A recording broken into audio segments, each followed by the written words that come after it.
শিগগিরই কর কানাই, বেশি দেরি হয়ে গেলে আবার কেউ দেখে না ফেলে। কেউ কেউ দেখলে সর্বনাশ হয়ে যাবে, বুঝলি? আমি তো হাত চালিয়ে কবর করছি, তুই হাত চালিয়ে কর। তাড়াতাড়ি মাটিতে, আমার ভীষণ ভয় করতেছে রে। ভয় করবে না তো কি করবে, জীবনে প্রথমবার কাউকে মাটি দিলুম। মৃত মানুষের শরীর যে এত ভারী হয় আগে জানতুম নে, বড্ড ভাল লাগছি রে। ওরে থামিস নে, হাত চালিয়ে তাড়াতাড়ি কাজটা শেষ কর। ওস্তাদ যে কোনো রকম একখানা কাম করলো ঠাকুর জানি, বুঝলি নে? ওরে এই দুনিয়া এখন এরকম ভাবেই চলবে রে। একজন আরেকজনের থেকে উপরে উঠতে চাইলে পরে এরকমই করতে হয়। কাম শেষ, মাটি দেওয়া শেষ হয়ে গেছি, এবার চল শিগগিরই এখান থেকে পালাই, কেউ দেখলে নির্ঘাত পুলিশে দেবে। এই অসময় হুট করে ঝড় শুরু হলো কেন? ওরে শিগগিরই চল না এখান থেকে, চল। তোর এত বড় সাহস, আমাকে জঙ্গলে ফেলে রেখে যাচ্ছিস? কি তুমি কিভাবে এখানে এলে? তুমি তো মারা গেছো। কিসের পাল্লায় পড়লাম ভগবান জানে। ওরে শিগগিরই পালা এখান থেকে। রাম রাম রাম রাম রাম। পালিয়ে যাবি? আমাকে এখানে একা রেখেই তোরা পালিয়ে যাবি? ছাড়বো না আমি কাউকে।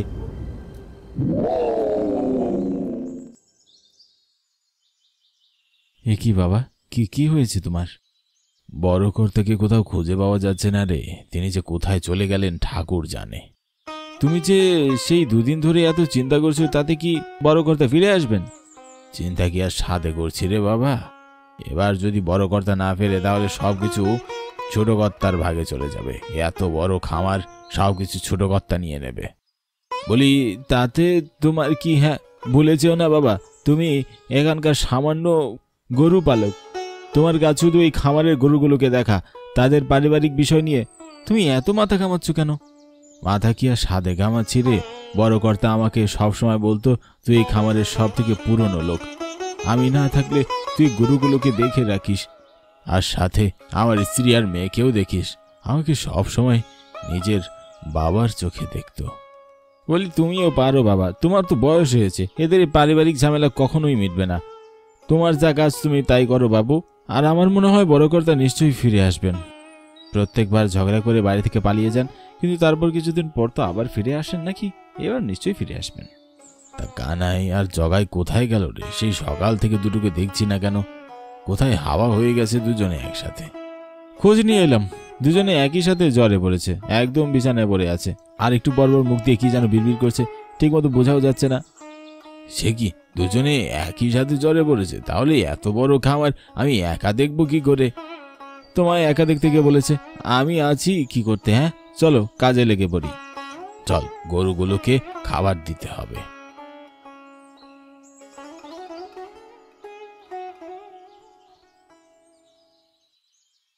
কি ব্যাপার ঠাকুরপো, তুমি এখানে বসে টাকা গুনছো আর ওইদিকে তোমার দাদাকে কোথাও খুঁজে পাওয়া যাচ্ছে না? দাদাকে কোথাও খুঁজে পাওয়া না গেলে কি করব? রোজ রোজ উল্টোপাল্টা নাটক করবে, তারপর হাওয়া হয়ে যাবে। প্রত্যেকবার তাকে খুঁজে আনার দায়ভার কি আমি নিয়ে রেখেছি নাকি? তুমি এভাবে কথা বলছো কেন ঠাকুরপো? আগে তো কখনো আমার সাথে এভাবে কথা বলতে না। বেশ করে যে বলেছি, দরকার হলে আরো বলবো। কেন এসেছো তুমি আমার এই ঘরে? দিলে তো হিসাবটা গন্ডগোল করে। কাকা, ও কাকা, বাবাকে খুঁজে পাওয়া যাচ্ছে না, তুমি গিয়ে বাবাকে একবার খুঁজে নিয়ে এসো না। আহা, নেকা ষষ্ঠী আমার। বাবাকে কোথাও খুঁজে পাওয়া যাচ্ছে না, বাবাকে খুঁজে নিয়ে এসো কাকা। বলি আহ্লাদ পেয়ে গেছিস নাকি? তোর বাপকে তুই খুঁজে নিয়ে আয় যা। যদি বাবাকে খুঁজে আনতে না পারিস তাহলে তুই তোর মাকে দিয়ে বাড়ি ছেড়ে বেরিয়ে যাবি, বুঝতে পারলি আমার কথা? তুমি তুমি এভাবে কথা বলছো কেন ঠাকুরপো? ভুলে যেও না, এই ঘর বাড়ি খামার সবকিছু এখনো আমার স্বামীর নামে।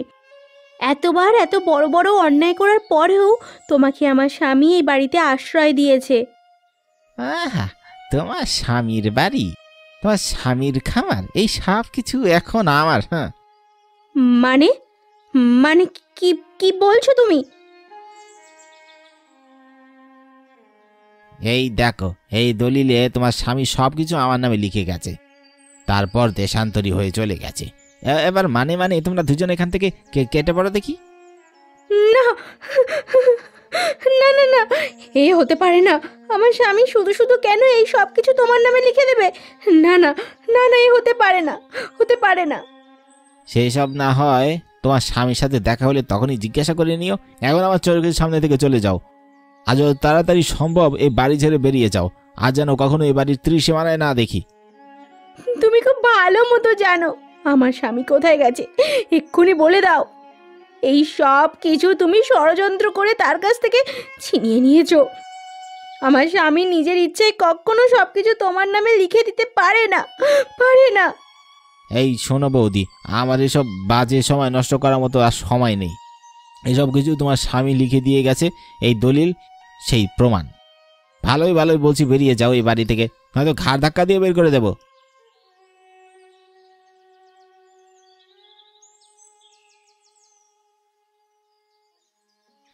কি গিন্নিমা, শ্যামা দিদি ভাই, কোথায় তোমরা যাচ্ছ? এ বাড়ি ছেড়ে সারা জীবনের মতো বেরিয়ে যাচ্ছি গোপাল কাকা। মানে সারা জীবনের মতো চলে যাচ্ছ কেন? আর যাচ্ছ কোথায়? কাকা আমাদের এই বাড়ি ছেড়ে সারা জীবনের মতো বেরিয়ে যেতে বলেছে গোপাল দাদু। বাবা আর কোনোদিনও এই বাড়িতে ফিরে আসবে না। কাকা কাকা বাবার কাছ থেকে সব সম্পত্তি আর আমাদের এই বড় খামারটাও লিখে নিয়েছে। তাই কাকা আজ আমাদের এই বাড়ি ছেড়ে বেরিয়ে যেতে বলেছে। আমি জানতুম কোনো একটা বিপদ হয়েছে এই বাড়িতে। তোমরা এখন কোথায় যাবে? আমার বাড়িতে চলো। আমার ছোট্ট বাড়ি, কিন্তু তোমাদের কোনো অসুবিধা হবে না। না না না গোপাল কাকা, তোমার বাড়িতে গিয়ে আমরা তোমার বিপদ বাড়াতে চাই না। ঠাকুরপো যদি কোনোভাবে জানতে পারে তুমি আমাদেরকে সাহায্য করেছো, তাহলে সে তোমাকেও এই বাড়ির কাছ থেকে ছাঁটাই করে দেবে। তুমি এই বাড়িতে থেকেই লক্ষ্য রেখো। যদি তোমাদের বড় কর্তা ফিরে আসে তাহলে আমাকে খবর দিও। আমি জঙ্গলে একটা ছোট্ট কুঠি বানিয়ে সেখানেই থাকবো। এত বড় বাড়ির মালকিন আজ জঙ্গলে গিয়ে থাকবে? তুমি তো একদম চিন্তা করো না গোপাল দাদু। বাবা যদি আসে তাহলে বাবার খেয়াল রেখো, আমরা ভালো থাকবো। আমরা চললাম গোপাল কাকা, আমাদের বাড়ি ঘর দেখে রেখো। এই খামারটা আমার স্বামীর খুব প্রিয়, এই খামারটার যত্ন রেখো।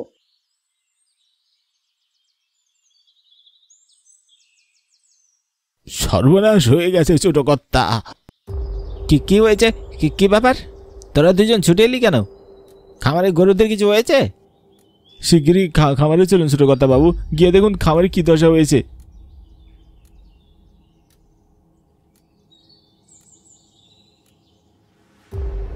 হে কি, হ্যাঁ, আমার খামারের অর্ধেক গরু মারা গেছে কি করে? এরকম কেন হলো? সব আগুনে পড়ে গেছে। খামারে আগুন লাগলো কি করে? খামারে আগুন লাগেনি ছোট কর্তা বাবু, আমার থেকে মনে হচ্ছে শুধুমাত্র গরুগুলোর গায়ে আগুন লাগানো হয়েছে। খামারে তো কোনো পোড়া দাগ নেই। এত বড় সাহস কার হলো যে আমার গরুর উপরে আগুন লাগিয়ে গেল? তোরা দুজন কি করছিলি? তোরা কি দেখিসনি কিছু? মায়েরই বলছে আমরা কিছু দেখিনি। আমি রাতে খামারের বাইরে ঘুমিয়েছিলাম, কিন্তু আমি কিচ্ছু দেখিনি। গরুগুলো মারা যাওয়ার সময় কোনো চিৎকারও করেনি। বললেই হলো কোনো চিৎকার করেনি। এতগুলো গরু মারা গেল, একটা গরু চিৎকার করলো না? বলি, তুই কি মস্করা করছিস আমার সাথে? না কর্তা বাবু, সত্যি কথাই বলছে বাবা। আমিও রাতে এখানে ঘুমিয়েছিলাম, কিন্তু কোনো আওয়াজ হয়নি। আমরা তো খামারের দরজার বাইরে ঘুমাই। কেউ যদি আসতো তাহলে আমরা জেগে যেতাম, কিন্তু কেউ তো আসেনি গতকাল। ফের মিছে কথা কইছিস। কেউ যদি আসে তাহলে কি ভূতে এগুলো মেরে গেল? আমি বুঝতে পেরেছি কি হয়েছে। তোদের ওই বড় কর্তাবাবু চলে গেছে আর তার মেয়েও চলে গেছে, তাই তোদের কাজে একদম মন নেই। নয়তো ইচ্ছে করেই তোরা দুজনেই এসব করেছিস। তোরা দুজন ছাড়া এখানে আর কেউ ছিল না, তার মানে তোদের দিয়ে বৌদি আর মেয়ে এসব কাজ করাচ্ছে, তাই না? না কর্তা বাবু, বিশ্বাস করুন, মেয়ের দিব্যি দিয়ে বলছি, আমরা এসব কিছু করিনি। আর গিন্নিমাও সকালবেলা গেছে এখান থেকে, এরপর গিন্নিমার সাথে আমার আর দেখা হয়নি। আমি এতদিন ধরে আপনাদের এখানে কাজ করছি, বিশ্বাস করুন আমায়। এতগুলো গরু মেরে আমার কি লাভ হবে? আর এইসব গরুকে আমি আমার সন্তানদের মতন বড় করেছি, আমি ওদের এমনভাবে মারতে ভাবতেও পারি না। হয়েছে, তোদেরকে আমি আর কাজে রাখবো না। কানাই আর জগাই কোথায়? কানাই আর জগাইয়ের শরীর একদম ভালো না, ওরা দুজনই জ্বরে পড়ছে। যা গিয়ে খোঁজ নিয়ে ওদের কি অবস্থা হলো দেখ, বলবে আমি ডেকে পাঠিয়েছি। কি ব্যাপার বাবা, তুমি এখানে বসে আছো কেন? ছোট কর্তাবাবু কাজ থেকে তাড়িয়ে দিলেন, অথচ এই গরুগুলোকে আমি তো কিচ্ছু করিনি।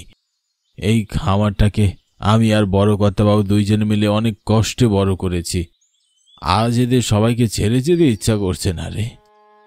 তোমাকে এতে ছেড়ে যেতে হবে না বাবা।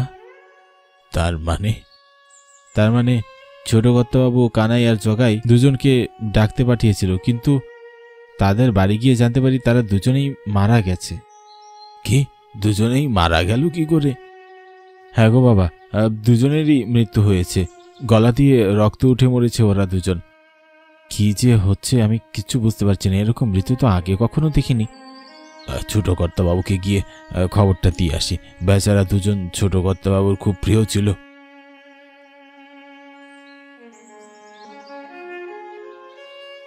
কিরে, কানাই আর জগাইয়ের খোঁজ পেলি?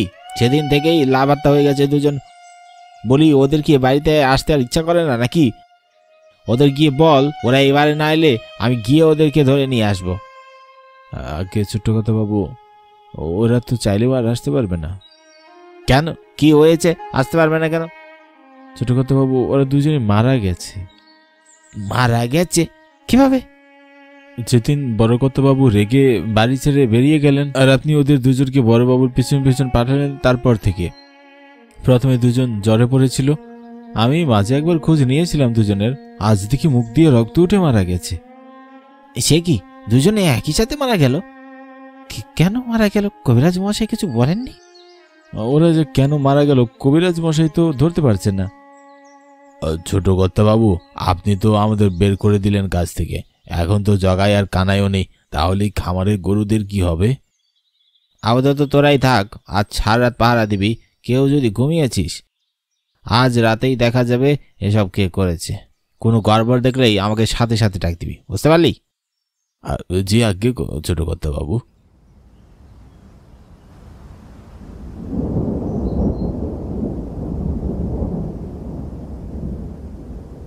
কি ঝড় আসছে কোথা থেকে? আমি তো কিছুই বুঝতে পারছি না। এখন তো ঝড় আসার সময় নয়, তাহলে এত জোরে বাতাস আসছে কেন? আমার মনে হয় কোন একটা অশুভ সংকেত এটা। হে কি গিন্নিমা, এ কি অবস্থা হয়েছে তোমার? হে গিন্নিমা। হ্যাঁ, আমি ফিরে এসেছি এই শয়তান নিতাইকে শেষ করতে। আমিও সর্বনাশ করে দেব। ও আমার হাত থেকে ছাড়া পাবে না ছাড়া। এসব কি বলছো গিন্নিমা? তোমার এই অবস্থা কি করে হলো? আমার এই অবস্থা হওয়ার পিছনে দায়ী একমাত্র ওই শয়তান নিতাই। আমার একমাত্র মেয়েকে অনাথ করে দিয়েছে ও। সব কিছুর পিছনে একমাত্র দায়ী ওই শয়তান নিতাই। ও কোথায়? ওকে ডেকে নিয়ে আয়, এক্ষুনি ডেকে নিয়ে আয়, নয়তো কাল রাতের মতো আজকেও পুরো খামার জ্বালিয়ে দেব। ডেকে নিয়ে আয়। তার মানে গতকাল খামারের গরু আপনি জ্বালিয়ে দিয়েছিলেন গিন্নিমা? হ্যাঁ, আমি জ্বালিয়ে দিয়েছিলাম সব। ওই নিতাইকে এক্ষুনি ডেকে নিয়ে আয়, তার সাথে ডেকে নিয়ে আয় মালতীকে। এক্ষুনি ডেকে নিয়ে আসছি গিন্নিমা।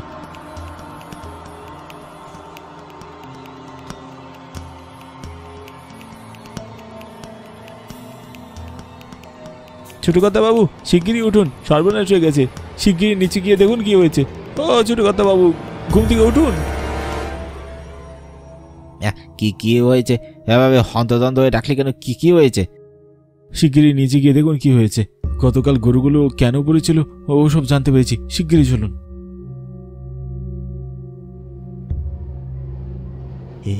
কি বৌদি, তুমি? কিরে, ভয় পেয়ে গেলি নাকি? ভয় পাচ্ছিস কেন? তোর তো পাপের ভয় নেই, তাই তো এতদিন ধরে এত পাপ করে গেছিস। আর মালতী, তুই? তোকে তো আমি বিশ্বাস করে এই বাড়িতে কাজে রেখেছিলাম, তুই কিভাবে পারলি আমাকে ঠকাতে? আমাকে ক্ষমা করে দিন গিন্নিমা, আমি নিজের ইচ্ছায় কোনো কিছু করিনি। মায়ের দিব্যি কইছি, আমি নিজের ইচ্ছায় কিছু করিনি। জোর করিয়া করানো হয়েছে এইসব। আমি নিজের ইচ্ছে কিছু করিনি মালকিন, কিচ্ছু করিনি। আমি তো কিছুই বুঝতে পারছি না। মালতী, তুই কি করেছিস? আমি বলছি কি করেছে। আপনি যেভাবে যেভাবে বলেছিলেন ওই সব ওইভাবে নিয়ে এসেছি ছোট কর্তা। বাহ, বেশ ভালো কাজ করেছিস। কিন্তু আমার ভীষণ ভয় করছে ছোট কর্তা। আমার কোনো যদি বিপদ হয়ে যাইবে না তো? আমি যদি ধরা পইরা যাই? রোজকার মতন আজকেও খাবার দিতে যাবি, ধরা পড়ার কোনো সম্ভাবনাই নেই। আর যদি ধরা পড়ে যাস তাহলে বড়জোর তোকে ঘর থেকে বের করে দেবে। কিন্তু যদি তুই এই কাজটা করতে না পারিস তাহলে কিন্তু আমি তোকে মেরেই ফেলবো, কথাটা যেন মনে থাকে। যা, এবার এই খাবারটা দিয়ে বৌদিকে খাইয়ে দিয়ে আয়।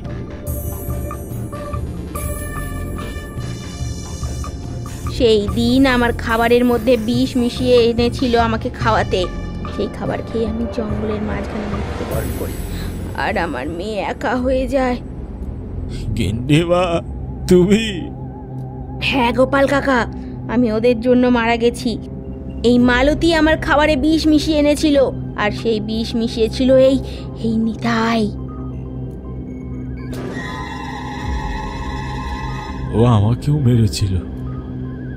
হে কি দাদা, তুমি কি করে ফিরে এলে? না না, এ কিছুতেই সম্ভব নয়। তুমি তো ফেরত আসতে পারো না। আমি ফেরত নাই আসতে পারি, কিন্তু আমার আত্মা তো ফেরত আসতে পারে। আজ আমি তোকে শাস্তি দেওয়ার জন্য ফেরত এসেছি। বড় কর্তা বাবু, আপনি মারা গেছেন? হ্যাঁ গোপাল কাকা, ও আমার ভাই নামের কলঙ্ক। ও নিচের 2 লোক জগাই আর কানাইকে দিয়ে সেদিন।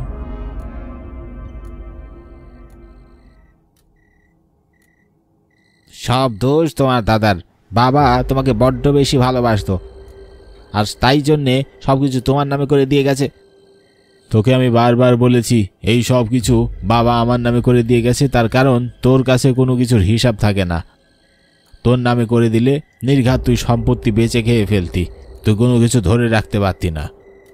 রোজ রোজ এই অশান্তি আর ভালো লাগে না নিতাই। ভালো লাগে না?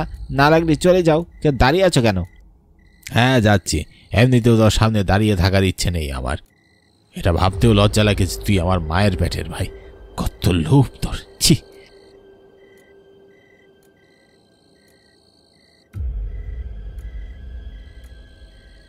কি ব্যাপার ওস্তাদ, আজকে এত তাড়াতাড়ি করে আমাদের ডেকে পাঠালেন কেন? কারণ আজ আমার সবথেকে গুরুত্বপূর্ণ একটা কাজ আছে। কি কাজ ওস্তাদ? আমরা 2 ভাই সব করে দেব। মাধবী মাত্র বাড়ি থেকে বেরিয়ে আছে, ওকে তোরা আজ যেখান থেকে পাবি সেখান থেকে ধরে নিয়ে আসবি। তারপর ধরে আপনার কাছে নিয়ে আসবো, তাই তো? না, ধরে জঙ্গলে নিয়ে যাবি, আর তারপর মেরে ফেলবি। মেরে সেখানে মাটি চাপা দিয়ে দিবি। মেরে ফেলবো? কিন্তু উনি তো আপনার ভাই। কথা কম বলে কাজটা একটু বেশি কর। যা এখন এখান থেকে, যা, সামনে থেকে সর। আমার সুখের সংসার শেষ করে দিয়েছিস তুই, আজ আমি তোকে ছাড়বো না। ছেড়ে দাও, ছেড়ে দাও, ছেড়ে দাও। এই মালতীর জন্য আমি মারা গেছি, আজ তোকেও আমি ছাড়বো না। তুই মর। আমি মেরো না গিন্নিমা, আমায় মেরো না, মেরো না, মেরো না। আমার মেয়ে একা একা জঙ্গলে আছে, ও এখন এই সব কিছুর মালকিন। গোপাল কাকা, তুমি এই বাড়ির সব থেকে পুরনো সদস্য আর আমার সব থেকে বিশ্বস্ত মানুষ। তুমি আমার মেয়ে শ্যামাকে নিয়ে ওকে সব কিছু বুঝিয়ে দাও, আর ওকে কখনো ছেড়ে যেও না। আমি আর আমার স্ত্রীকে নিয়ে চললাম, সব কিছু দেখে রেখো তোমরা।